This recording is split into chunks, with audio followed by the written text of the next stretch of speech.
नमस्कार दोस्तों, स्वागत है आपका आपके चैनल मिशन एग्जाम में। आज हम पढ़ने वाले हैं फिजिक्स के chapter Newton's law of motion and friction से 50 महत्वपूर्ण एमसीक्यू जो SSC, railway, NTPC, group D और सभी कॉम्पिटिटिव एग्जाम में बार बार पूछे जाते हैं। तो पहले हम एमसीक्यू सॉल्व करेंगे, फिर उससे संबंधित इम्पोर्टेंट पॉइंट देखेंगे। जैसे न्यूटन के तीसरे गति नियम के अनुसार क्रिया की प्रतिक्रिया क्या होती है, फिर इसका एक्सप्लेनेशन देखेंगे। क्रिया और प्रतिक्रिया बल हमेशा कहाँ कार्य करते हैं, फिर इसका एक्सप्लेनेशन देखेंगे।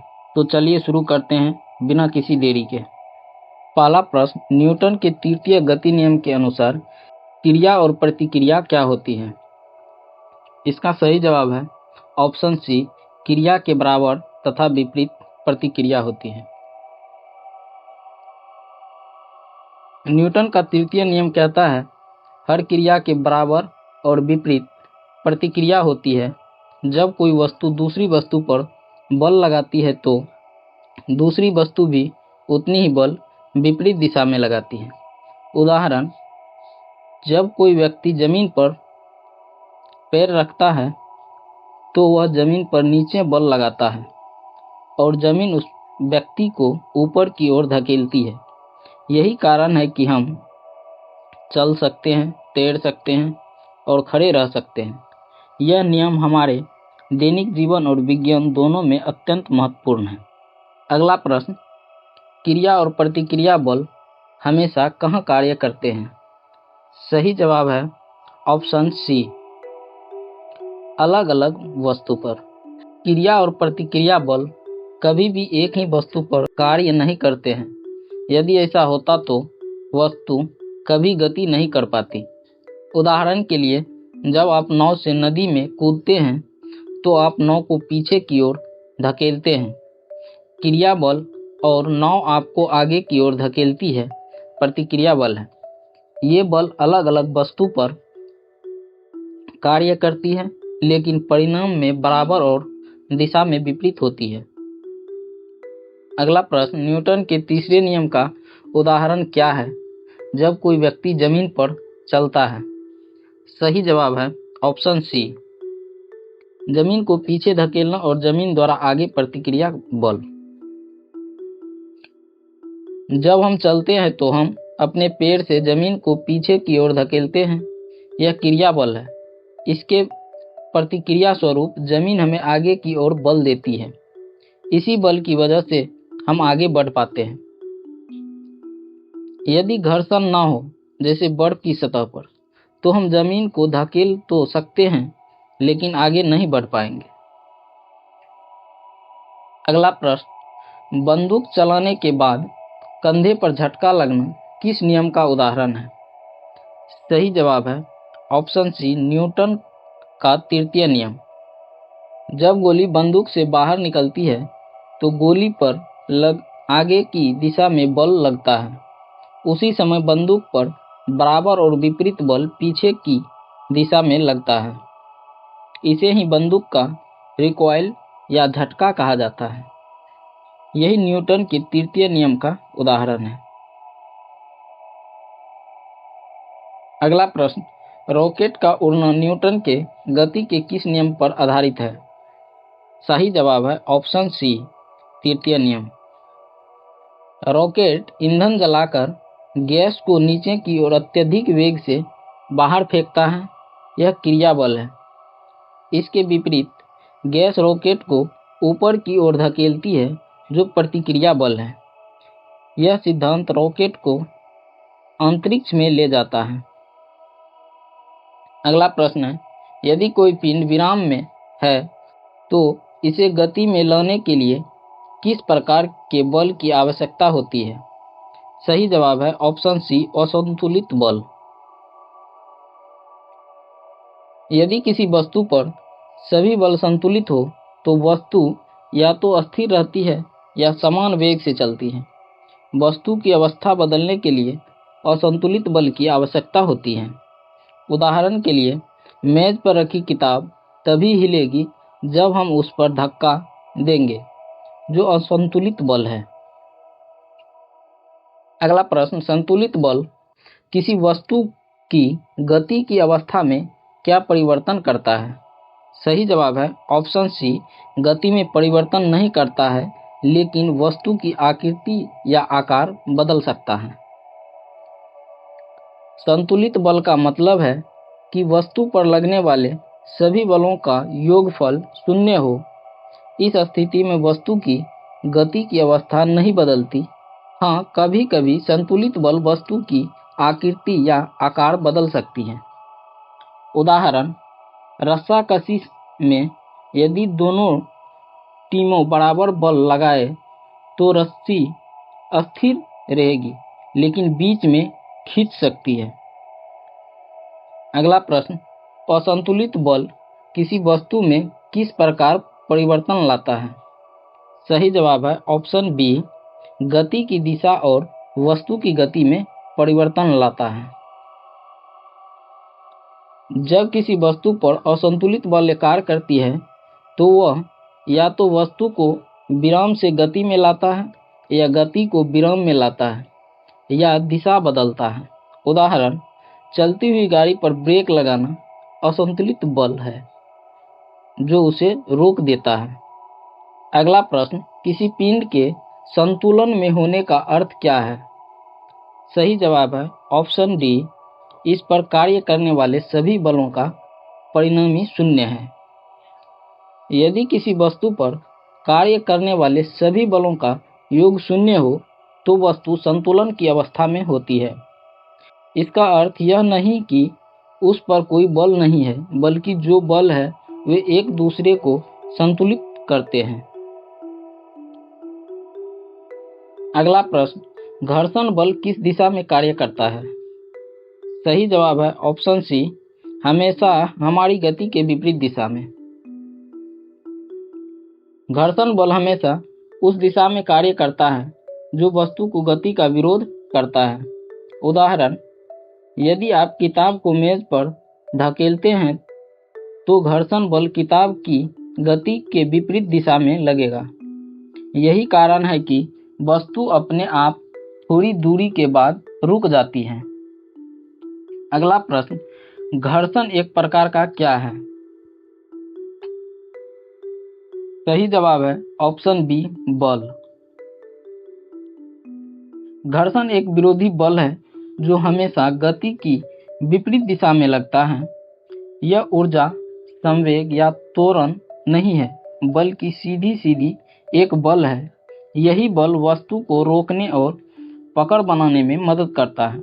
यदि घर्षण न हो तो न तो हम चल पाएंगे और न ही कोई गाड़ी रुक पाएगी।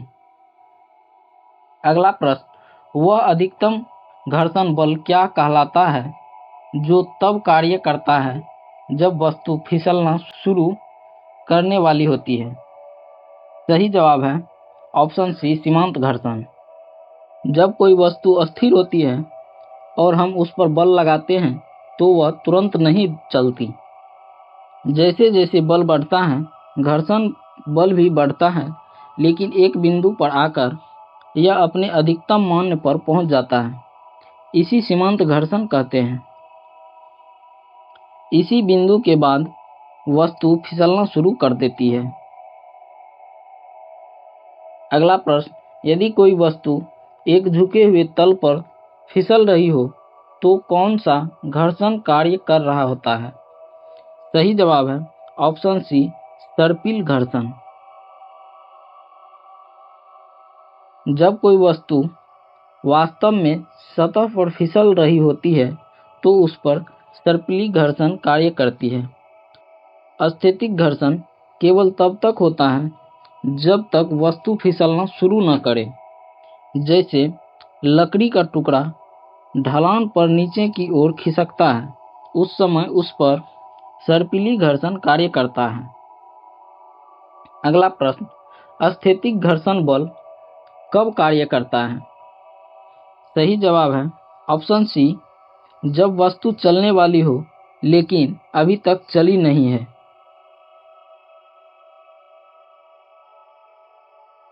स्थैतिक घर्षण वह बल है जो वस्तु को चलने से रोकता है।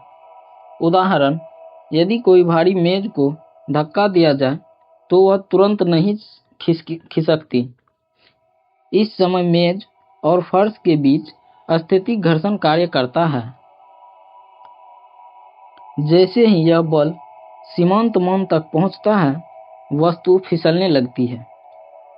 अगला प्रश्न, गतिज घर्षण और किस नाम से जाना जाता है?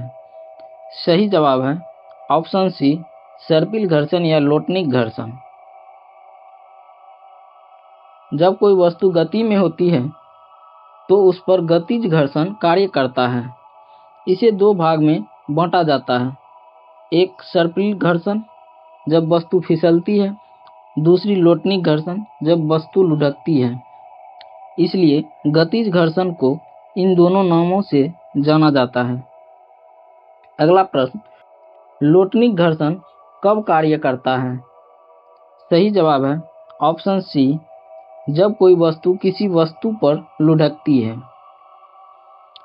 जब पहिया, गेंद या सिलेंडर किसी सतह पर लुढ़कता है तो उस पर लोटनिक घर्षण कार्य करता है। यह सर्पिली घर्षण से बहुत कम होता है। इसी कारण गाड़ियां पहियों पर चलती है ताकि ऊर्जा की कम खपत हो और गति अधिक मिले। अगला प्रश्न, सर्पिल घर्षण की तुलना में लोटनिक घर्षण का मान क्या होता है? सही जवाब है ऑप्शन बी, कम होती है। लोटनिक घर्षण हमेशा सर्पिली घर्षण से कम होता है। यही कारण है कि लुढ़काना आसान है और फिसलाना मुश्किल। उदाहरण, सूटकेस में पहिए लगे होने पर उसे खींचना आसान होता है क्योंकि उस पर लोटनिक घर्षण लगता है जो सर्पिली घर्षण से कम है। अगला प्रश्न, किसी पिंड को खींचने की अपेक्षा लुढ़काना आसान क्यों होता है? सही जवाब है ऑप्शन बी, क्योंकि सर्पिल घर्षण की तुलना में लोटनिक घर्षण का मान कम होता है। जब कोई वस्तु लुढ़कती है तो उस पर बहुत कम घर्षण कार्य करता है, जबकि खींचने पर सर्पिली घर्षण अधिक कार्य करता है। इसलिए भारी सामान को पहियों पर रखना आसान होता है। यही कारण है कि पुराने सभ्यताओं ने भी पत्थर को लुढ़काकर स्थानांतरित किया। अगला प्रश्न, घर्षण के कारण होने वाली एक मुख्य हानि क्या है? सही जवाब ऑप्शन बी, मशीन में पुर्जे घिस जाते हैं। घर्षण से ऊर्जा की हानि गर्मी के रूप में होती है और मशीन के पुर्जे घिस जाते हैं। लंबे समय तक चलने पर मशीन की कार्य क्षमता घट जाती है। यही कारण है कि स्नेहक का प्रयोग किया जाता है ताकि घर्षण कम हो और मशीन का जीवन बढ़े। अगला प्रश्न, घर्षण का एक लाभ क्या है? सही जवाब है ऑप्शन सी, चलने में मदद मिलती है। घर्षण हमारे जीवन के लिए आवश्यक है। यदि घर्षण न हो तो हम चल नहीं पाएंगे क्योंकि हमारे पैरों और जमीनों के बीच पकड़ नहीं बनेगी। गाड़ी भी रुक या चल नहीं पाएगी, यानी घर्षण के बिना जीवन असंभव है। अगला प्रश्न, घर्षण को कम करने के लिए किसका उपयोग किया जाता है? सही जवाब है ऑप्शन सी, स्नेहक का। घर्षण को कम करने के लिए तेल, ग्रीस, मोबिल जैसे स्नेहक पदार्थ का उपयोग किया जाता है। ये सतह के बीच एक पतली परत बनाते हैं जिससे सतह आपस में सीधे संपर्क में नहीं आती है और घर्षण कम हो जाता है। यही कारण है कि मशीन अधिक आसानी से और लंबे समय तक काम कर पाती है। अगला प्रश्न, निम्नलिखित में से कौन सा स्नेहक का उदाहरण है?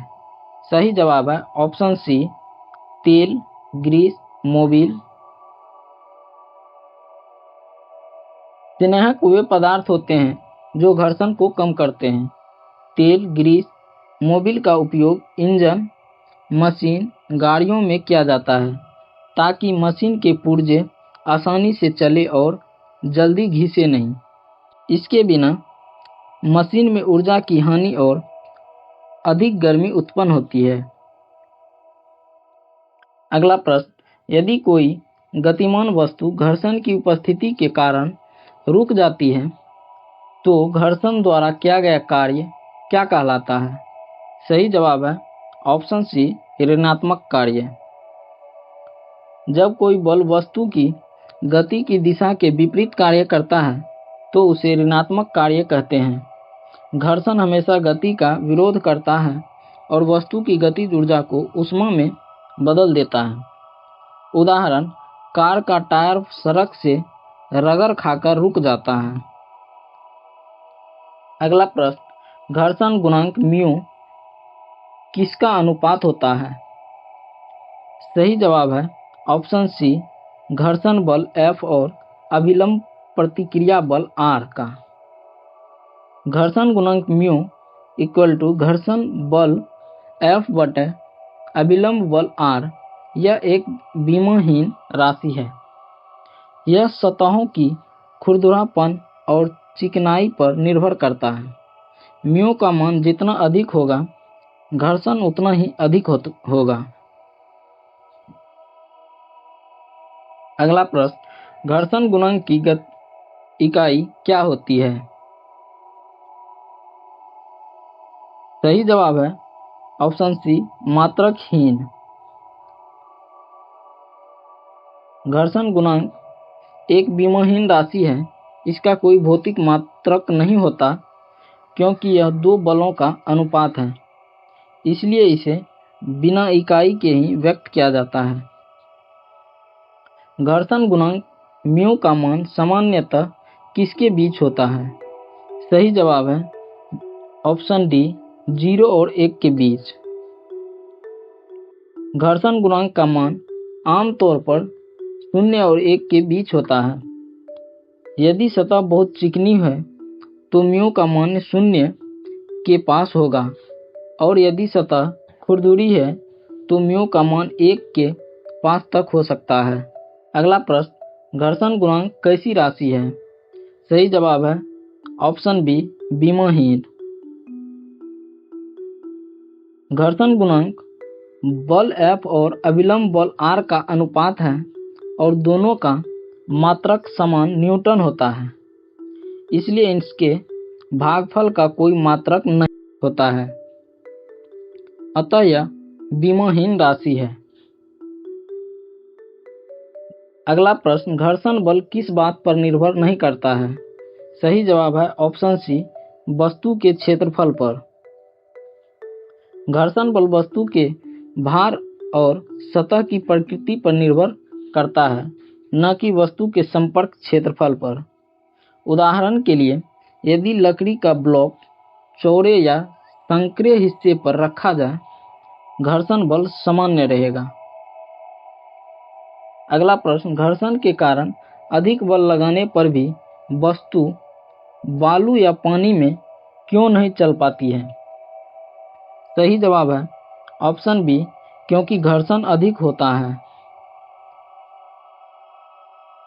बालू और पानी में वस्तु गहराई तक धंस जाती है, जिससे संपर्क क्षेत्र और प्रतिरोध दोनों बढ़ जाते हैं। इसका परिणाम यह होता है कि घर्षण और अवरोध बल बहुत अधिक हो जाती है। यही कारण है कि भारी गाड़ी रेत या कीचड़ में फंस जाती है। अगला प्रश्न, घर्षण बल में होने वाले लाभों को क्या कहा जाता है? सही जवाब है सकारात्मक घर्षण। घर्षण ही हमें चलने, गाड़ी को रोकने और पकड़ बनाने में मदद करता है। जब घर्षण हमारे काम को आसान बनाता है तो इसे सकारात्मक घर्षण कहा जाता है। उदाहरण, गाड़ी का टायर सड़क पर पकड़ बनाता है और हमें सुरक्षित यात्रा करने देता है। अगला प्रश्न, घर्षण बल को कैसे बढ़ाया जा सकता है? सही जवाब है ऑप्शन बी, सतह को खुरदुरा करके। सतह जितनी खुरदुरी होगी, दो वस्तुओं के बीच पकड़ उतनी ही मजबूत होगी और घर्षण बल बढ़ जाएगा। उदाहरण, सड़क पर रेत या ग्रिट डालने से गाड़ियों की पकड़ मजबूत होती है। अगला प्रश्न, घर्षण बल को कैसे कम किया जा सकता है? सही जवाब है ऑप्शन बी, सतह को चिकना करके। सतह को चिकना करने, स्नेहक लगाने, बॉल बेरिंग लगाने या हवा की परत बनाने से घर्षण बल कम किया जा सकता है। यही कारण है कि मशीन में तेल और ग्रीस का प्रयोग किया जाता है। अगला प्रश्न, सड़क पर गाड़ियों के टायर में खांचे क्यों बनाए जाते हैं? सही जवाब है ऑप्शन सी, घर्षण बढ़ाने और पकड़ मजबूत करने के लिए। टायर के खांचे सड़क पर अधिक पकड़ बनाने में मदद करते हैं। यही बारिश या फिसलन वाली सड़क पर वाहन को फिसलने से बचाता है। इसलिए खांचे का उद्देश्य घर्षण को नियंत्रित और बढ़ाना है। अगला प्रश्न, पैरों में जूते पहनने का मुख्य कारण क्या है? सही जवाब है ऑप्शन सी, पैर की सुरक्षा और पकड़ बढ़ाने के लिए। जूते चलने में मदद करते हैं क्योंकि वे पैर और जमीन के बीच घर्षण को बढ़ाते हैं, साथ ही पैर को चोट और गर्मी सर्दी से भी बचाते हैं। अगला प्रश्न, खेल में खिलाड़ी के जूते के तलवे खुरदुरे क्यों होते हैं? सही जवाब है ऑप्शन सी, पकड़ बढ़ाने के लिए। खेलों में तेज दौड़ते समय या दिशा बदलते समय फिसलने का खतरा होता है। इसलिए जूते के तलवे खुरदुरे बनाए जाते हैं ताकि सतह के साथ अधिक घर्षण उत्पन्न हो और खिलाड़ी सुरक्षित रहे। अगला प्रश्न, बर्फ पर फिसलन क्यों होती है? ऑप्शन बी, बर्फ पर पानी की पतली परत बनने से घर्षण कम हो जाती है। जब हम बर्फ पर चलते हैं तो दबाव और तापमान के कारण बर्फ पिघलकर एक पतली पानी की परत बना देती है। यही परत घर्षण को बहुत कम कर देती है, जिससे सतह फिसलन भरी हो जाती है। अगला प्रश्न, कलम से लिखना संभव होता है क्योंकि? सही जवाब ऑप्शन बी, कागज और स्याही के बीच घर्षण होता है। कमल की नींव और कागज के बीच घर्षण के कारण स्याही कागज पर जम जाती है और अक्षर बनते हैं। यदि घर्षण न हो तो स्याही कागज पर चिपकेगी नहीं और लिखना असंभव हो जाएगा। अगला प्रश्न, माचिस जलाना संभव होता है क्योंकि? इसका सही जवाब है ऑप्शन बी, माचिस की तीली पर घर्षण बल से ऊष्मा उत्पन्न होती है। जब माचिस की तीली को डिब्बे की रबर वाली सतह पर घिसा जाता है तो घर्षण से ऊष्मा उत्पन्न होती है। यह ऊष्मा माचिस की तीली पर मौजूद रसायनों को प्रज्वलित कर देती है और आग लग जाती है। अगला प्रश्न, सड़क पर रेत या नमक क्यों डाला जाता है? सही जवाब है ऑप्शन बी, फिसलन कम करने के लिए, यानी घर्षण बढ़ाने के लिए। बर्फीली या गीली सड़क पर गाड़ियां फिसल जा सकती हैं क्योंकि घर्षण कम हो जाती है। ऐसे में रेत या नमक डालने से सतह खुरदुरी हो जाती है और घर्षण बढ़ जाता है। इससे गाड़ी की पकड़ मजबूत होती है। अगला प्रश्न, गाड़ी के ब्रेक काम करते हैं क्योंकि? इसका सही जवाब है ऑप्शन बी, ब्रेक और पहिए के बीच घर्षण बल कार्य करता है। जब ब्रेक दबाया जाता है तो ब्रेक पैड और पहिए के बीच घर्षण उत्पन्न होता है। यही घर्षण पहिए की गति को धीमा कर देता है और गाड़ी रुक जाती है। इसलिए ब्रेक का सिद्धांत केवल घर्षण पर आधारित है। अगला प्रश्न, किसी वस्तु को पकड़कर उठाने में हमारी उंगलियों की मदद किस कारण से होती है? सही जवाब है ऑप्शन सी, घर्षण बल के कारण। यदि हमारी उंगलियां और वस्तु के बीच घर्षण न हो तो वस्तु हाथ से फिसल जाएगी। घर्षण बल के कारण ही हम वस्तु को पकड़ सकते हैं और उसे उठाकर इधर उधर ले जा सकते हैं। अगला प्रश्न, ब्लैक बोर्ड पर लिखना संभव होता है क्योंकि? इसका सही जवाब है ऑप्शन सी, चॉक और ब्लैक बोर्ड के बीच घर्षण होता है। चॉक ब्लैक बोर्ड पर रगड़ने से चॉक के कण टूटकर ब्लैक बोर्ड पर चिपक जाते हैं। यह घर्षण बल के कारण होता है। यदि घर्षण न हो तो चॉक से लिखना असंभव होगा। अगला प्रश्न, लिखते समय पेन और कागज के बीच घर्षण कम कर दिया जाए तो क्या होगा? सही जवाब है ऑप्शन बी, लिखना असंभव हो जाएगा। स्याही को कागज पर टिकने के लिए घर्षण की आवश्यकता होती है। यदि घर्षण कम हो जाए तो स्याही कागज से फिसल जाएगी और अक्षर नहीं बनेगी। अगला प्रश्न, साइकिल को रोकना किस सिद्धांत पर आधारित है? सही जवाब है ऑप्शन सी, घर्षण बल। जब हम साइकिल का ब्रेक दबाते हैं तो ब्रेक शू और पहिए के बीच घर्षण पैदा होता है। यही घर्षण बल पहिए की गति को रोकता है और साइकिल थम जाती है। अगला प्रश्न, रेत पर चलना घास की तुलना में कठिन क्यों होता है? सही जवाब है ऑप्शन सी, क्योंकि रेत पर घर्षण कम होता है। रेत पर पैर रखते ही वह खिसक जाती है, जिससे पैर को उचित पकड़ नहीं मिलती, इसलिए चलना कठिन होता है। जबकि घास में घर्षण अधिक मिलता है और चलना आसान होता है। अगला प्रश्न, रेल इंजन में बालू डालने का क्या कारण है? सही जवाब है ऑप्शन सी, पहियों और पटरियों के बीच घर्षण बढ़ाने के लिए। बरसात या फिसलन की स्थिति में इंजन के पहिए फिसल सकते हैं। ऐसे समय में पटरी पर रेत डालने से घर्षण बढ़ जाता है और पहियों को पकड़ मिलती है, जिससे ट्रेन आसानी से चलती है। अगला प्रश्न, घर्षण का सबसे महत्वपूर्ण लाभ क्या है? सही जवाब है ऑप्शन बी, चलना और दौड़ना संभव होता है। यदि घर्षण न हो तो हमारे पैर जमीन पर पकड़ नहीं बना पाएगा। हम न तो चल पाएंगे, न दौड़ पाएंगे और न ही वाहन चला पाएंगे। इसलिए घर्षण हमारे जीवन में बेहद आवश्यक है।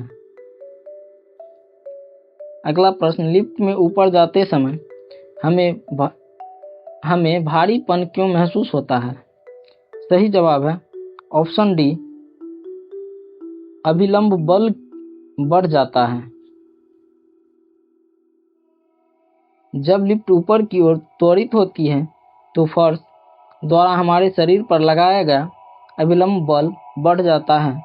यही कारण है कि सामान्य से अधिक भार महसूस होता है। अगला प्रश्न, लिफ्ट में नीचे जाते समय हमें हल्कापन क्यों महसूस होता है? सही जवाब है अभिलंब बल घट जाता है, ऑप्शन सी। जब लिफ्ट नीचे की ओर त्वरित होती है तो फर्श द्वारा हमारे शरीर पर लगाया गया अभिलंब बल कम हो जाता है, इसलिए हमें अपना भार सामान्य से कम यानी हल्का महसूस होता है। अगला प्रश्न, घर्षण यदि ना हो तो कौन सी गतिविधि असंभव हो जाएगी? सही जवाब है लिखना और चलना, ऑप्शन ए। घर्षण बल के कारण हम जमीन पर चल सकते हैं, दौड़ सकते हैं और पेन या चौक से लिख सकते हैं। यदि घर्षण समाप्त हो जाए तो न तो चलना संभव होगा और न ही लिखना। तो दोस्तों, आज हमने देखा फिजिक्स के chapter Newton's law of motion and friction के 50 महत्वपूर्ण एमसीक्यू। आपका स्कोर कितना रहा कमेंट बॉक्स में ज़रूर बताएं। और हाँ, वीडियो को लाइक, शेयर और चैनल को सब्सक्राइब करना मत भूलिएगा, ताकि आगे पार्ट का नोटिफिकेशन आपको सबसे पहले मिले। तो मिलते हैं अगले वीडियो में, तब तक पढ़ते रहिए, आगे बढ़ते रहिए। धन्यवाद। जय हिंद।